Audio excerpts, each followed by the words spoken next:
please do not come to the United States. We are not the same country we were 4 months ago. It is not safe here anymore. They can pull you off the street. They can detain you. They'll do God knows what to you. They're doing it to our own citizens. They will do it to you. Please do not support American products. Don't buy American. Don't vacation here. I'm very sorry to say this, and I want to apologize on behalf of all rational Americans in this country who are fighting Trump tooth and nail with everything we have. We're sorry. We're doing the best we can to get rid of this guy.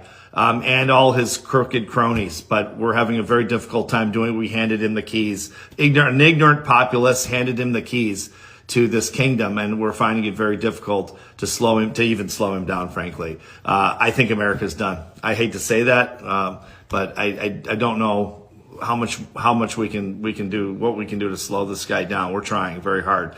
Please don't support us anymore. And to my government, my friends in government all over the world who we dealt with in business and for so many years, you guys were so good to us all over the place. You know, France, Australia, the United Kingdom, of course, Canada, of course, Mexico, you know, Costa Rica, Panama, all over Asia. You know, you guys have been wonderful partners to us for years. I'm so sorry Trump is treating you like dirt.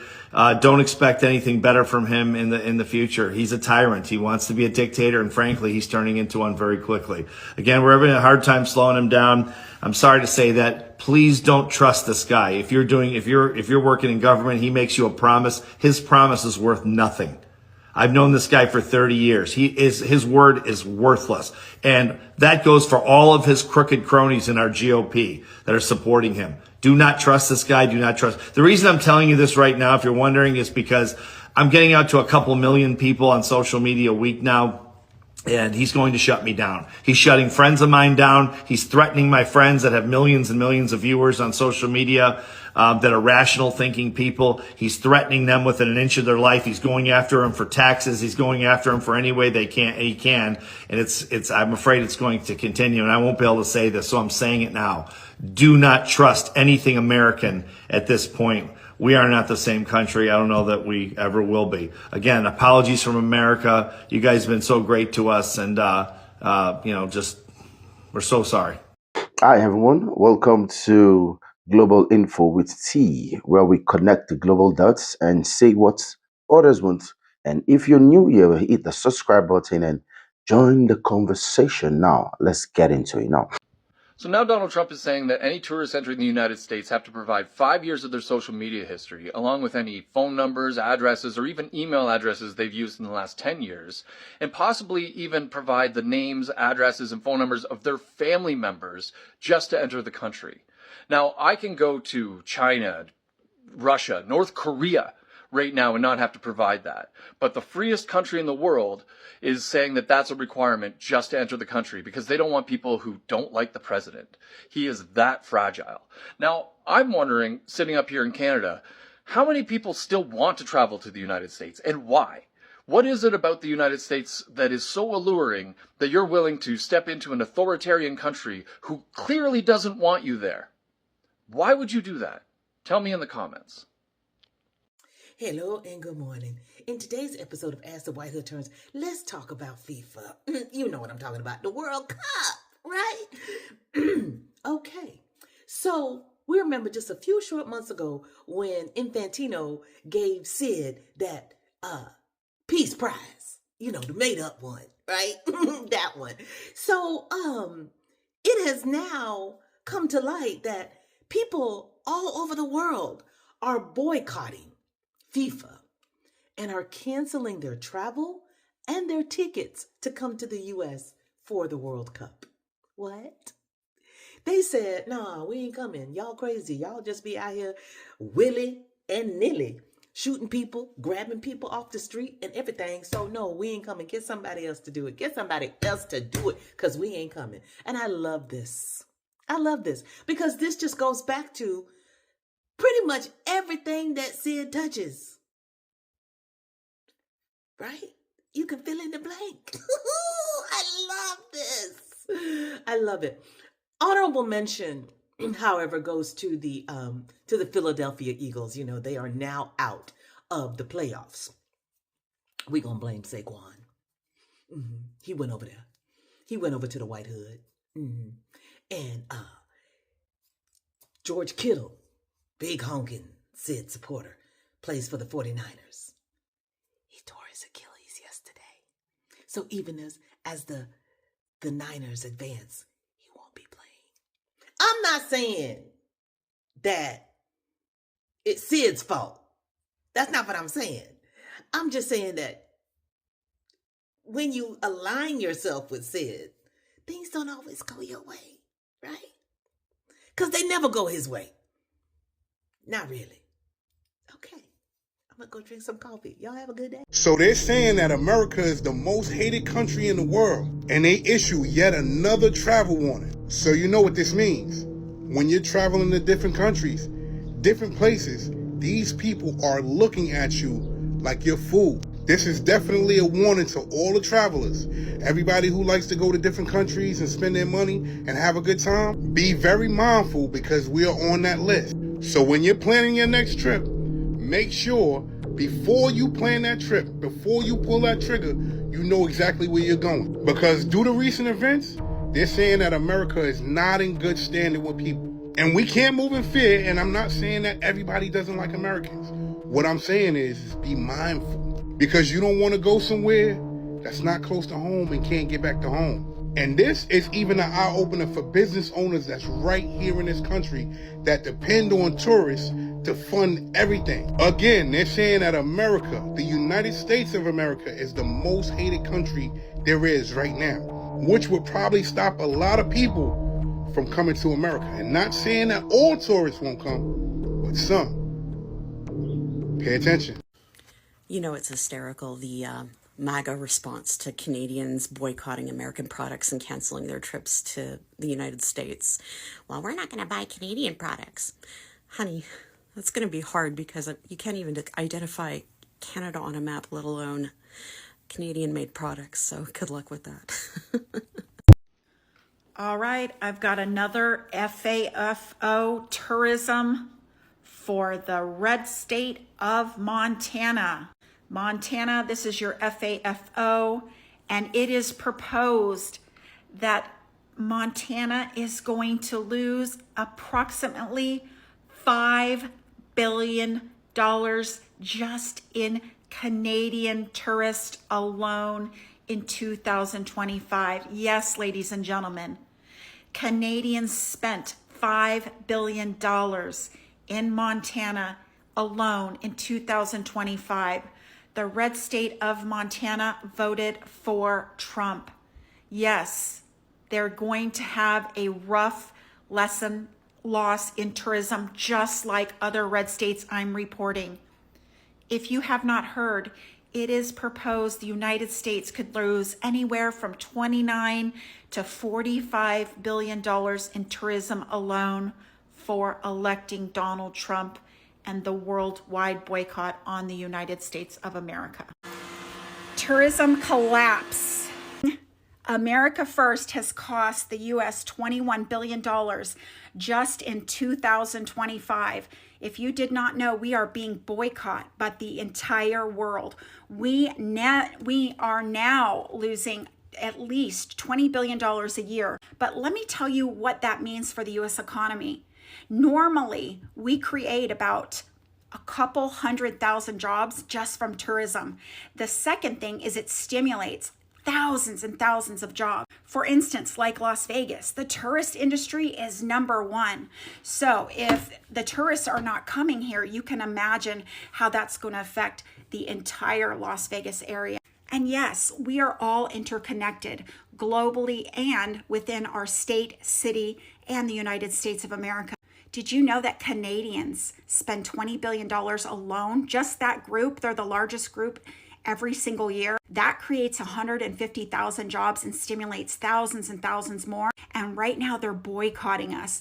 They're boycotting us because of how horribly we have treated them. You know, somebody says to me, who treats Canadians horribly?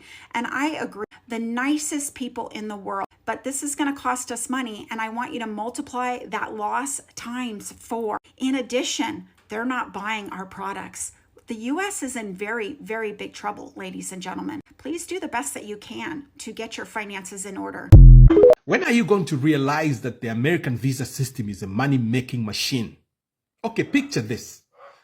On the first desk at the embassy of the United States, where you apply for visa, you have to pay $3,000 before you do anything, before they interview you, before you do any business. On the second desk, that's where they have to approve whether you are eligible to enter the US or not. And if you are not eligible and they reject your application, guess what? No refund. And they know that you are a $1 a day people. And yet they take away your $3,000. The American visa system is designed to take money from you. It's a money-making machine. How many millions are they making across Africa? In all these countries, Kenya, Malawi, Uganda, South Africa, Namibia, Nigeria, how many non-refundable $3,000 payments are they making every year? What's wrong with us Africans? America of today is not the America of the 80s, the land of opportunities, the land of the free. It's not. Why would you want to go to America in the 21st century? Go to China with $3,000, you come back with machinery, you'll be manufacturing something in your house and making money for you and your family. Okay, you're telling me that you're going to the United States for education? The United States is not on the top 20 best schools in the world. It's not. It's not even on the best 40 in the world. So why are you going to the United States for? I mean, look, man. Wherever you want to go, the UK, the what, you're not welcome. They don't want you there. Go to China. You want to send your kids to school, send them to China. They're going to learn how to create AI, technology. China is the best place to go these days. You know the good thing about going to China? You're not going to stay there. You cannot stay there because you're going to see a lot of opportunities back home once you land in China. Because the things you're going to see are going to open your eyes and you're going to say, I can do this back home and make money. I can do that back home and make money. Once you land at the airport and start walking around China, it opens your eyes on things that you can do back home in Africa. You're not going to stay. By the way, all the other races apart from Africans that go to the US and UK, over 80% of them go back to India, they go back to China, they go back to Pakistan, they go back to Indonesia, they go back to... But Africans, over 60% choose to stay. Why? Pure brain drain. You've gotten your PhD and everything and you stay there. I mean, you want to be a teacher in the United States with a PhD when you know what you can do with a PhD down here. Brain drain. China was made by the people who went into the diaspora and came back with knowledge and machinery. People were buying old defunct factories in Britain, dismantling them and shipping them back to China and making good out of them. Why can't we do the same as Africans? Africa, wake up. Go to China. Stop going to the United States. It does not matter anymore. Go to China. Have a good day. It is now extremely unlikely that my wife will be able to visit the United States anytime soon. For those that don't know me, my name is Chris. I'm an American. I've been married to my beautiful wife, Adenike, for the past year and a half. We have been waiting for her visa interview to come to the United States since May 2024, and with the new presidential travel ban, she currently has no path to come to the United States. As of the presidential proclamation yesterday, the US will no longer issue immigrant visas to Nigerian spouses. There are a total of 35 countries, all listed below, affected by this ban. Previously, earlier travel bans had only focused on non-immigrant visas. These are things like student visas, business visas, and tourist visas. People petitioning for their spouses or children were exempt, and this is no longer the case. My wife has never met the majority of my relatives, and she has never set foot in my home country of the United States. I think a lot of Americans don't realize how difficult it actually is to come to the country legally. We have known each other for 5 years, and my wife has never been able to come to the United States. And now it is essentially impossible. I made a lot of videos explaining this process because I feel that it is important to call attention to the hundreds of thousands of people in my same situation waiting endlessly to be reunited with their spouse. I use these videos to draw attention to the real people caught in these immigration battles and hope you will like, comment, and share this video. MAGA voters are freaking out as the global tourism boycott starts eating parts of America. And honestly, this might be the most textbook case of FAFO we've seen in a while. For years, certain states leaned hard into culture war politics, passing controversial laws, picking very public fights, and branding themselves as ideological backgrounds for battles, that played great out, at rallies. But here's the part nobody put on the campaign flyer: tourists have choices. Now, international travelers, conference organizers, event planners, even domestic visitors, they can all look at the map and say, you know what? Let's go somewhere else. And that's exactly what's happening now. Tourism numbers are dipping. Major events are relocating. Billions in projected revenues suddenly not so projected. Hotels are reporting lower occupancy. Local businesses are bracing, and state tourism boards are scrambling to explain why freedom apparently doesn't guarantee full booking calendars. Here's the irony: the same leaders who championed free markets are now stunned that the free market is acting free. Consumers are voting with their wallet. Yes, they're voting with their wallet. Travel dollars are mobile. Reputation travels faster than an airplane's. So you can't market sunshine while legislating stormy clouds. And let's be clear, tourism isn't just about selfies and souvenir shops, it's jobs, servers, hotel staffs, drivers, small business owner. When travel slows down, politicians don't feel it first. The workers do. This isn't cancel culture. This is economics. Actions equal reactions. Policies equals perception. Perception equals profit or loss. That's capitalism. And the wild part is none of this is new. Travelers have always factored safety, politics, and social climate into their decisions. The only difference now is scale. It's organized, it's visible, and it's measurable. Meanwhile, alternative destinations are rolling out the red carpet, happily absorbing conferences and conventions that used to be locked in elsewhere. Billions don't disappear, they relocate. I need you to understand that. So the real question becomes, what's the political theater what? The economic is. Yes, because FAFO isn't just a meme, it's a market principle. If you push policies that make large groups of people feel unwelcome, those people don't argue, they just book somewhere else. Simple. Now, I want to hear from you. Like, are tourism boycotts just the free market doing its job? Should travel stay neutral, or it's every dollar political now? And if revenue keeps dropping, do you think policies will shift or double down? Drop your thoughts below. Keep it sharp and keep it respectful. Let's share ideas and respect. And I recognize everyone whose video will be used for this analysis.